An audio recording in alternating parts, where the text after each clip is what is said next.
Have you ever seen the narcissist looking happy, carefree, flaunting a new relationship like you never even existed? Don't be fooled. It's all a perfectly crafted performance, and today we're tearing off that mask. The narcissist wants you to believe they don't care. But the truth is, they're struggling in silence, desperate for the supply you once gave.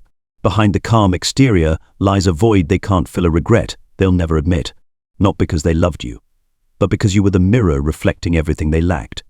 In this video, you'll discover why they pretend not to care, why they move on so quickly, and why, deep down, no one will ever replace you. This isn't just a psychological analysis, it's a message for you.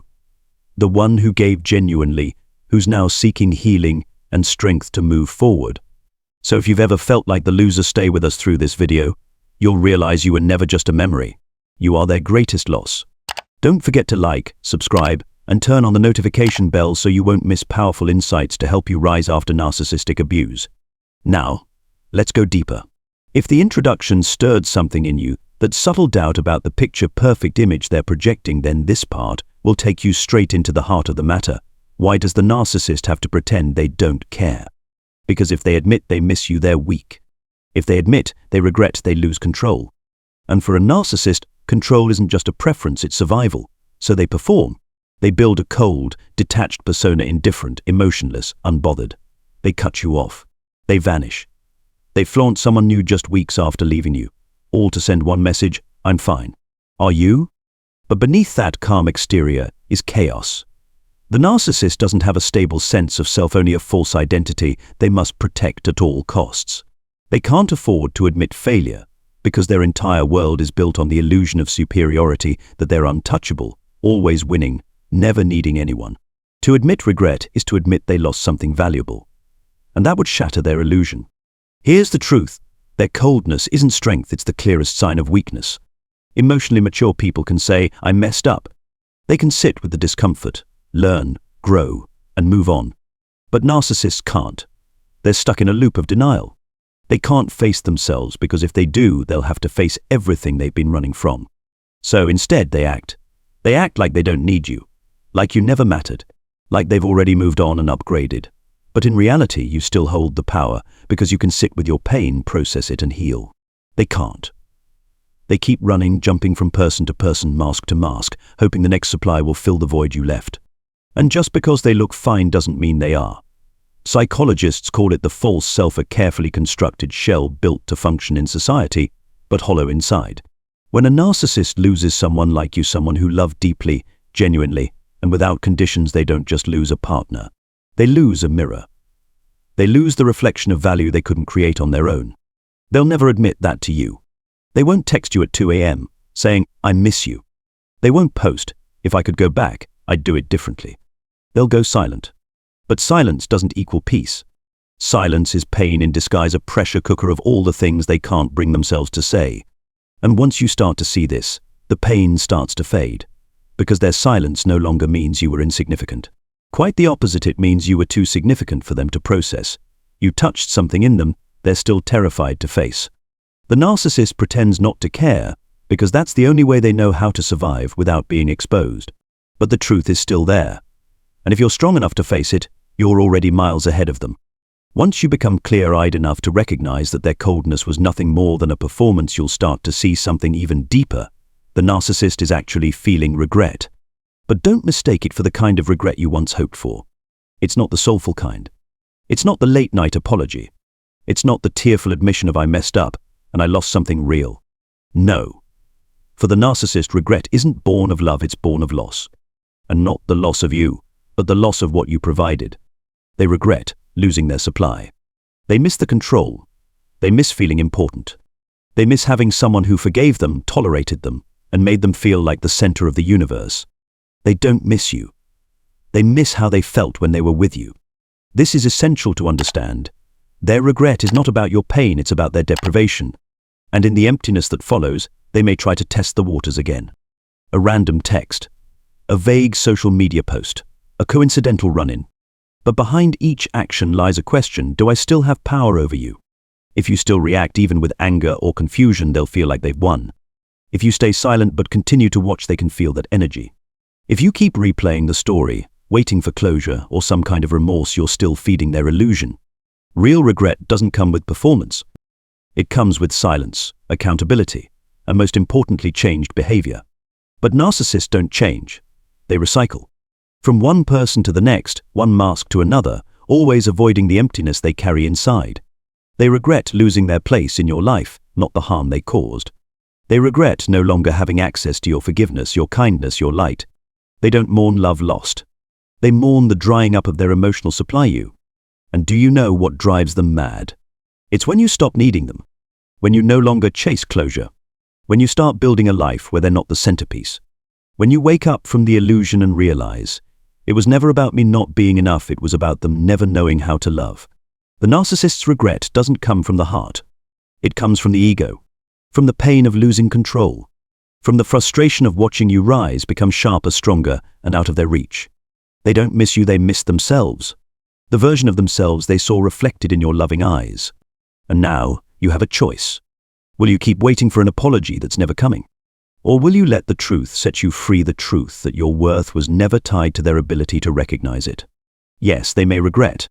Yes, they may hurt. But that doesn't mean you owe them a return ticket into your heart. The truth is, your pain was never their concern. They don't feel sad when you cry. They feel sad when they're no longer the reason you cry. What's the first thing a narcissist usually does after leaving you? They jump into a new relationship faster than you can process the breakup. Sometimes within days.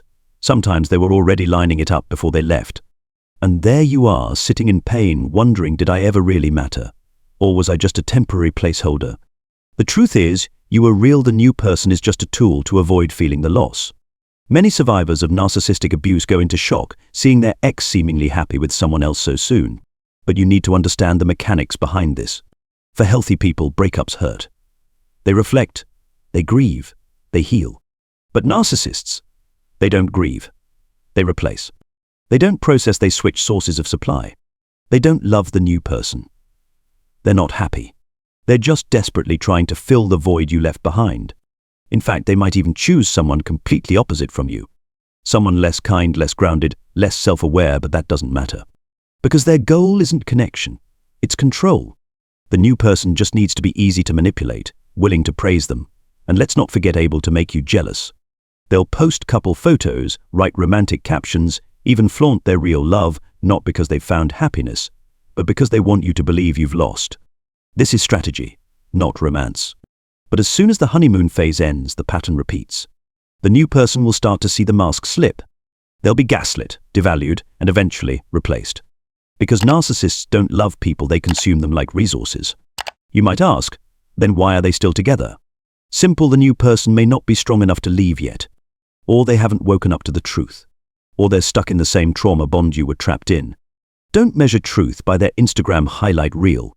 You're not seeing the arguments behind closed doors. You're not hearing the emotional abuse. And you don't see the emptiness in the new partner's eyes when they realize they're being drained. You were the light, the genuine soul. The person who, even for a narcissist, made them feel special, not because they were, but because you shined your authentic love on them. And that is something they can't recreate with anyone else. Because you're irreplaceable. Not because you're perfect, but because you were real. The new person is not their victory. The new person is their shield, something to hide behind so they don't have to face the truth. And deep down, they know. I lost the best thing I ever had, and I will never get it back. When the narcissist jumps into a new relationship or walks away from you, they don't just move on to someone else, they step right back onto a familiar stage. Social media. Facebook, Instagram, TikTok, even WhatsApp all become tools to manipulate your emotions from a distance. They know you'll look. They know you're still watching.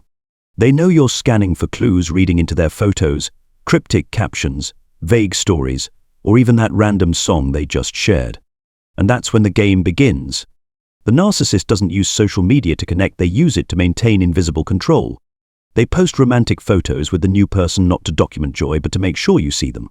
They don't write those glowing captions because they're happy, they do it to make you question your worth. Every time you view their story, it confirms to them that you're still hurting. Every time you scroll through their profile, you send energy back to them, energy that feeds their sense of power. And then the cycle begins: curiosity, emotional pain, self-doubt, more watching. This is emotional addiction, carefully programmed by their behavior. But here's the truth: they're not being real online.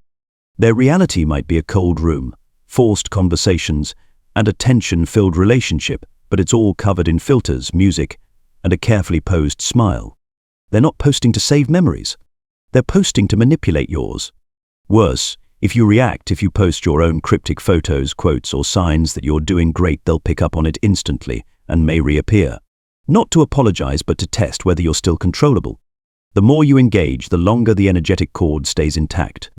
That's why no contact isn't just about no texting or no calls. It's also about not watching their stories, not stalking their profile, and not letting your energy be drained through a glowing screen. Social media becomes a weapon. And in the narcissist's hands, it doesn't just confuse your emotions, it distorts your reality.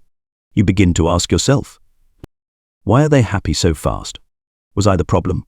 Am I being too sensitive? But you're not the problem. You're being emotionally manipulated through curated snapshots by someone who knows how to act, but doesn't know how to be real. You don't need to check how they're doing. You don't need proof that they're suffering. And you absolutely don't need to see them fail to know that you made the right choice. What you need is peace and the awareness that their stage no longer includes you as the audience. You no longer need to look back, because you've turned the page and entered a chapter where you are the lead, not a distorted reflection trapped in someone else's narrative. After exposing the manipulation tactics on social media, it's time to go deeper into the true core of a narcissist. Because to understand why they keep failing in relationships, why they always need a new person yet never find happiness, we must accept this one truth. They don't know how to love because they have no true self to love with. A healthy person builds their identity from within through memory, experience, self-awareness, and compassion. But a narcissist? They develop a false self, an idealized mask created to hide deep insecurity and internal emptiness. And when someone can't even connect with themselves, how could they possibly connect with anyone else? Every relationship for them is transactional. You give them admiration, compliance, attention, and in return, they give you a brief illusion of love in the early stages. They don't connect with you. They connect with how you make them feel about themselves. That's why everything collapses so quickly. The moment you stop feeding their ego, or stop living up to their idealized image, you become a threat. And instead of communication, they punish you with silence, criticism, or betrayal. That's not love. That's a power contract disguised with sweet words. You may have experienced this. One moment, they adore you; the next, they're cold and distant like you never mattered. That's not moodiness, it's a calculated emotional manipulation cycle, idealized, devalued, discard. And so, no matter who they're with, the pattern repeats. It doesn't matter how beautiful, kind, or intelligent the new person is, they won't be able to hold on to them. Because the problem isn't you, or even the new supply. The problem lies in their broken emotional system. It's painful to hear, but here's the truth. Narcissists lack the capacity to form healthy attachment. They can mimic closeness, but they can't truly connect. They don't share their soul, they mirror what you want to hear. They don't empathize, they imitate emotional reactions.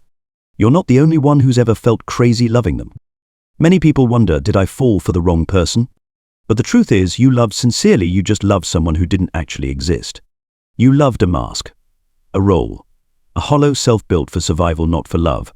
And once you understand that, you'll stop blaming yourself. You'll stop asking, was I not enough? Because no one can love correctly a person who lacks the capacity to love. You did your best. And that is a moral and spiritual victory the narcissist will never know.